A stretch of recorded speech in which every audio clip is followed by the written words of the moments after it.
India has now surpassed Japan to become the world's fourth largest economy in the world. It is now worth more than $4 trillion. Japan has Turn on any news channel today, and you will hear this proudly announce India is now a $4 trillion economy, and we have overtaken Japan. And honestly, yes, this is a very big achievement. But hear me out.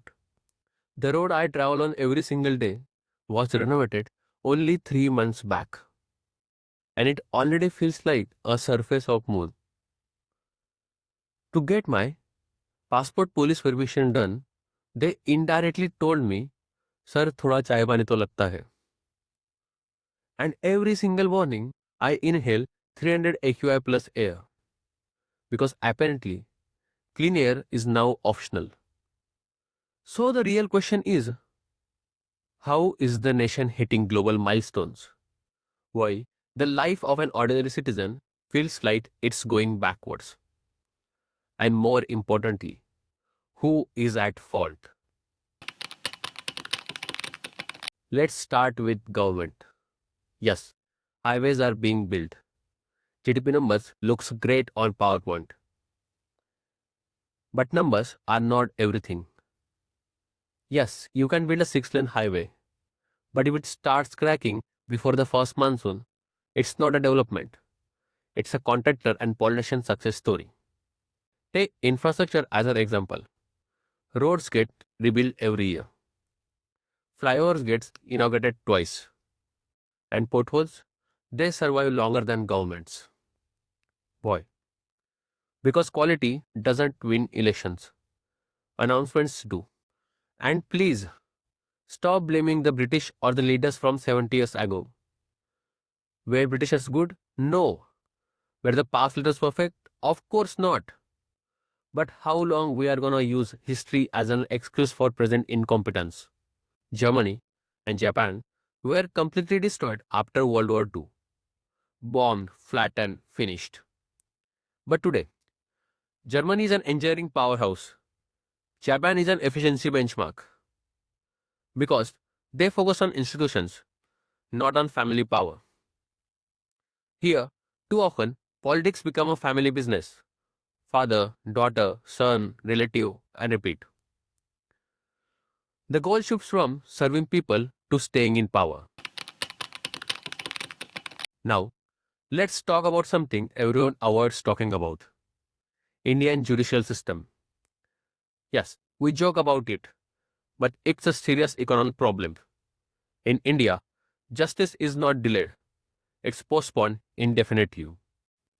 In Singapore, the commercial dispute gets resolved within 150 days. In India, the same case takes 1500 days or more. That's not a delay. That's discouragement by design. And this don't just hurt citizens, it scares businesses. There was a survey of 160 family-run businesses in Mumbai. And the most shocking finding was, in India, the company size does not depend on how profitable the company is, how innovative the company is, how old the company is. It depends on the number of male family members. Why? Because families don't trust professional managers. Not because managers are bad, but because if something fraud happens, it will take more than a lifetime to get resolved through Indian courts.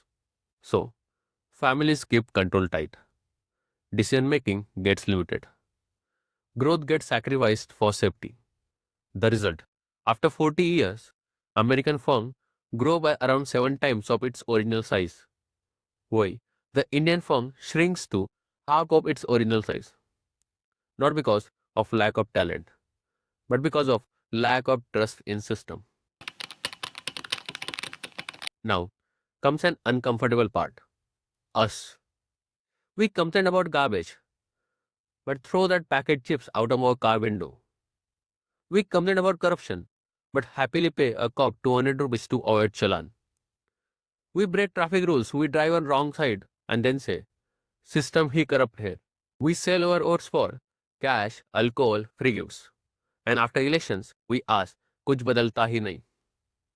We are the exact same people who discriminate based on caste, region, religion, and then proudly say India is united. I'm not saying it's your fault.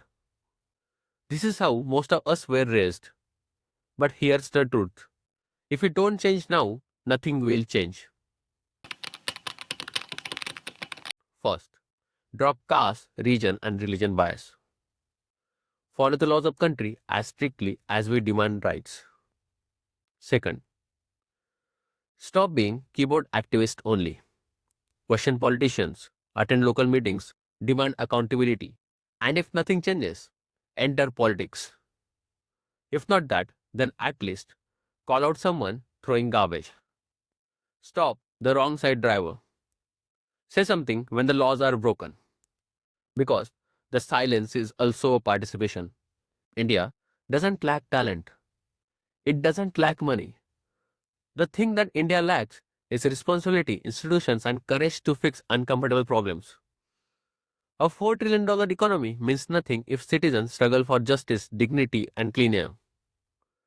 That's it for today. See you soon. Goodbye.